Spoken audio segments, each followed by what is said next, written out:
महाराष्ट्र राज्यात वादळी वाऱ्यासह अवकाळी पाऊस पडणार, पंजाब डक यांच्याकडून सांगण्यात येत आहे. आता प्रख्यात हवामान अभ्यासक पंजाबराव डक यांनी दिलेल्या ताज्या अंदाजानुसार महाराष्ट्रातील शेतकऱ्यांना पुढील 2 आठवड्यात अत्यंत सावध राहण्याची गरज आहे. तर पंजाबराव डक यांनी असे सांगितले आहे की अंदाजानुसार त्यांच्या महाराष्ट्रातील शेतकऱ्यांना पुढील 2 आठवड्यात अत्यंत सावध राहण्याची गरज आहे.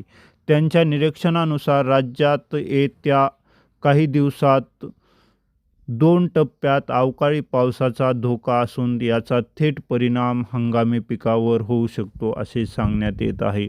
तर शेतकरी बंधूंनो, तुम्ही पाहू शकता पंजाबराव डक असे सांगत आहेत की येत्या 2 दिवसात काही वेळेस अवकाळी पावसाचा धोका असून याचा थेट परिणाम हंगामी पिकावर देखील होऊ शकतो. विशेषतः कांदा आणि ऊस उत्पादक शेतकऱ्यांसाठी ही माहिती अत्यंत महत्त्वाची आहे.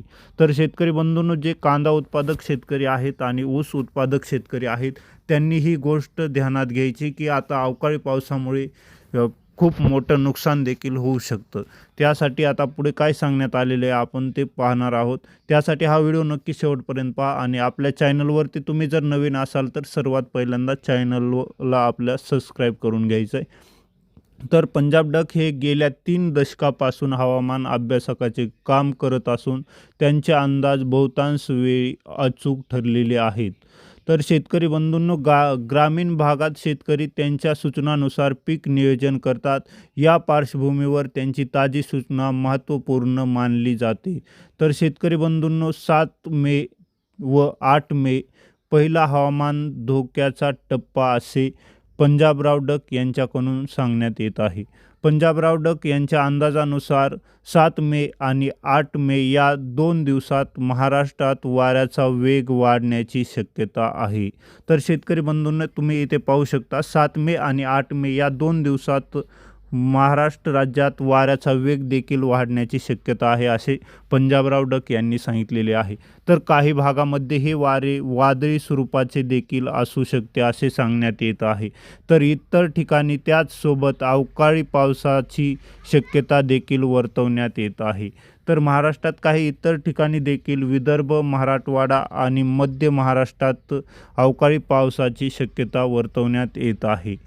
याचबरोबर महाराष्ट्रातील काही जिल्ह्यामध्ये या हवामानबद्दलचा जास्त परिणाम देखील जाणवू शकतो. तर शेतकरी बंधूंनो, महाराष्ट्रातील काही जिल्हे आहेत तिथे अवकाळी पावसाचा जो परिणाम आहे तो सर्वात जास्त पाहायला मिळू शकतो. कोणते जिल्हे आहेत ते देखील आपण पुढे पाहणार आहोत. त्यासाठी तुम्ही हा व्हिडिओ नक्की शेवटपर्यंत पाहायचा आणि तुम्ही जर चॅनलवरती नवीन असाल तर आपल्या चॅनलला सबस्क्राईब करून घ्यायचं आहे. तर अवकाळी पावसाची तीव्रता, कालावधी आणि प्रभाव क्षेत्र यावर परिणाम काय होणार आहे, पण या सर्वाचा विचार करता करता 7 मे आणि 8 मे रोजी शेतकऱ्यांनी विशेष सतर्कता बाळगावी, असे पंजाबराव डक यांनी सांगितलेले आहे. त्यांच्या मते या काळात जे शेतकरी कापूस, मका, हरभरा आणि गहू याची अवशेष काढणी करत आहेत त्यांनी विशेष काळजी घ्यायची. म्हणजे सध्याच्या काळात जे शेतकरी कापूस वेचणी किंवा मका काढणे, हरभरा काढणे, गहू काढणे याची काढणी जे करत आहेत त्या शेतकऱ्यांनी विशेष सध्याच्या काळात काळजी घेण्याची गरज आहे, असे पंजाबराव डक यांच्याद्वारे सांगण्यात येत आहे. उन्हाळ्यातील हंगामातील बागायती क्षेत्रात ज्या शेतकऱ्यांनी भाजीपाला आणि फळ पिकाची लागवड केलेली आहे त्यांनी पिकांना आधार देण्याची व्यवस्था देखील करावी. कारण वादळी वाऱ्यासोबत मुसळधार पाऊस झाल्यास उभे पीक पडू शकते आणि त्याची फार मोठ्या प्रमाणात नुकसान देखील होऊ शकते. तुम्ही पाहू शकता पंजाब डक यांनी असं सांगितलेलं आहे की वादळी वाऱ्यासोबत मुसळधार पाऊस झाल्यास उभी पिके जे आहेत ते पडू शकतात आणि त्याचे फार मोठ्या प्रमाणात नुकसान होते. त्यासाठी तुम्ही पिकाची काळजी घेणं आवश्यक आहे. याचबरोबर कांदा आणि ऊस उत्पादक शेतकरी जे आहेत त्यांच्यासाठी विशेष सल्ला देण्यात आलेला आहे पंजाब डक यांच्याकडून. तर महाराष्ट्र हा देशातील प्रमुख कांदा उत्पादक राज्य आहे. महाराष्ट्र हा देशातील प्रमुख कांदा उत्पादक राज्य असून नाशिक, अहमदनगर, सोलापूर, पुणे आणि सातारा या जिल्ह्यामध्ये मोठ्या प्रमाणात कांद्याचे उत्पादन होते. तसेच कोल्हापूर, सांगली, सातारा, सोलापूर, पुणे अहिल्यादेवी नगर, नाशिक या जिल्ह्यामध्ये ऊस पिकाचे मोठे क्षेत्र आहे. कांदा उत्पादक जिल्हे जे आहेत ते सोलापूर, पुणे, सातारा, अहिल्यादेवी नगर तसेच नाशिक हे जे जिल्हे आहेत या जिल्ह्यामध्ये कांदा उत्पादन जास्त घेतले जाते. याचबरोबर कोल्हापूर, सांगली, सातारा, सोलापूर, पुणे, अहिल्यादेवी नगर, नाशिक या जिल्ह्यामध्ये ऊस पिकाचे क्षेत्र देखील मोठे आहे. त्यामुळे या जिल्ह्यातील शेतकऱ्यांनी सर्वात जास्त आपल्या पिकाकडे लक्ष द्यायचं आहे. पंजाब डक यांनी या दोन्ही पिकासाठी विशेष सूचना दिलेल्या आहेत. त्यांच्या सल्ल्यानुसार ज्या शेतकऱ्यांचा कांदा सध्याच्या काळात काढणीस आलेला आहे, म्हणजे ज्या शेतकऱ्यांचा कांदा सध्याच्या काळात काढावा लागतो, त्यांनी 7 मे आणि 8 मे रोजी काढणी टाळावी. शक्य असल्यास 6 मेपर्यंत ही काढणी पूर्ण करायला पाहिजे होती. तसेच काढणी झालेला कांदा सुरक्षित ठिकाणी साठवावा व उघड्यावर कांदा ठेवल्यास पावसामुळे त्याचे मोठे नुकसान होऊ शकते असे देखील सांगण्यात येत आहे.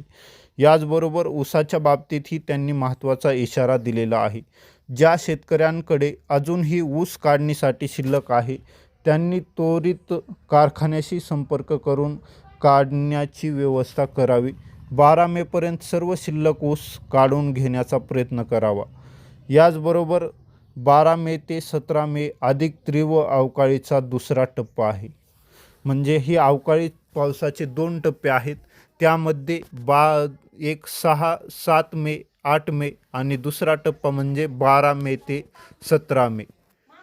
याचबरोबर पंजाबराव डक यांनी दिलेल्या अंदाजात सर्वात चिंताजनक भाग म्हणजे 12 मे ते 17 मे या कालावधीत हवामानाचा जो आहे तो सर्वात मोठा धोका आहे. या 5 दिवसाच्या कालावधीत महाराष्ट्रात अधिक व्यापक आणि तीव्र स्वरूपाचा अवकाळी पाऊस पडण्याची शक्यता वर्तवण्यात येत आहे.